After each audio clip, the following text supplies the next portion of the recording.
And Toronto is seeing its first snowfall of the season. You can really see the snow coming down in this video. My goodness, we've also seen snow coming down across the Midwest, parts of Indiana, Ohio, Chicago, getting blasted with snow and cold Arctic temperatures. But when might we see snow down here in the Salt Lake Valley, or perhaps more snow coating our mountains? Let's check in with Chief Meteorologist Alana Brophy for the answer to those questions. Alana. Well, Brian, all of November, our ridge of high pressure said, no thanks, no, not us. But that is going to change. It looks like we've got a pattern shift towards the end of this week, and there is potential to see some valley snow. Oh, our camera on the fritz there, but I wanted you to at least see the cloud cover. This is our live view from Nelson Peak. The sun going down. That is just ridiculously pretty at this hour. So even with a little camera glitch, we still got the view. Clouds increased in the last few hours with our zonal flow, westerly flow.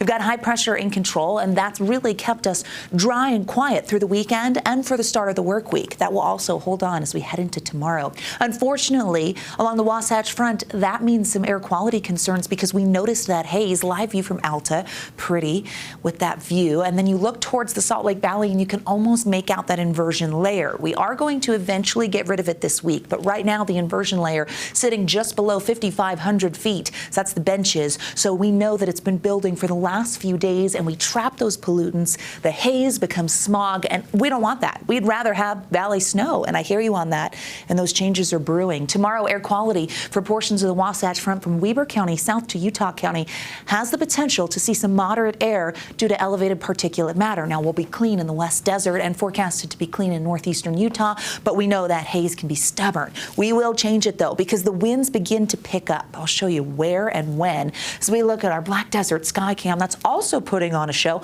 Upper 70s at last check in Ivins. Now the temperature's dropping. We're down to 71 in St. George. 50s and 60s along the I-15 corridor through central and southern Utah. 50s for northern Utah. 52 in Salt Lake. Logan's warmer than us. And that will tell you the haze does not mess around. It will moderate temperatures the thicker it gets. 50s turning into 40s along the Wasatch Front tonight if you have to step out. By ABC 4 News at 10, partly cloudy skies. Temperatures in the upper 40s. Tomorrow's Veterans Day. Thank you early to all of our veterans for your service. You'll see those temperatures wanting to climb into the low 60s. Again, haze permitting for tomorrow with quiet conditions. Now, we've had dry, stable air underneath that high pressure, but some changes are brewing. We could bring in a moist air mass with that low pressure system. But I want to show you, because there's two different options, this is several days away, of how that low is going to interact with the beehive state. Let me break it down. So we've got the high in control right now. That holds into tomorrow.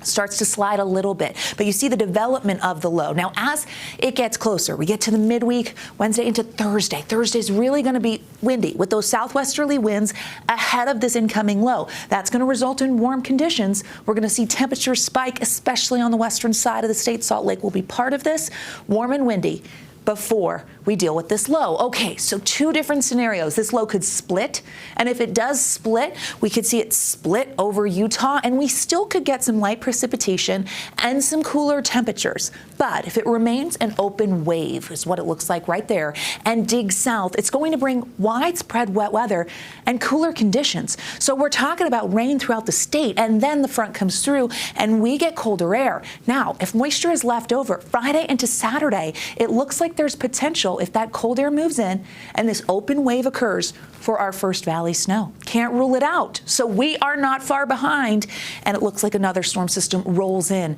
early next week. So a more progressive pattern, very different from what we've seen since the beginning of November. High pressure through the midweek, southwesterly flow. The long-range futurecast shows the front coming through. Wet weather early Friday morning in the southwestern corner of the state. That becomes more widespread during the day. So Friday, it could be a big change, folks. Are you ready for it? I have to pull out the coat. I have been very reluctant with high pressure. 60s for tomorrow if the haze isn't thick. 67 in Moab, 74 in St. George. Looking at the next 7 days, you're going to see those temperatures dropping to the 50s with wet weather in Washington County Friday and Saturday. Here's the Wasatch Front. We also are going to warm, and we see that spike on Thursday when the winds really pick up. Friday, we get rainy, but I'm telling you, Friday night into Saturday, there's potential for those snow levels to fall to the valley floor. And that would be a bit of a game changer. Whoa. Hello. Okay, you got to get that shovel ready just in case. I mean, Dust I'm off the not driveway? locking in right now. Okay. But there's a chance.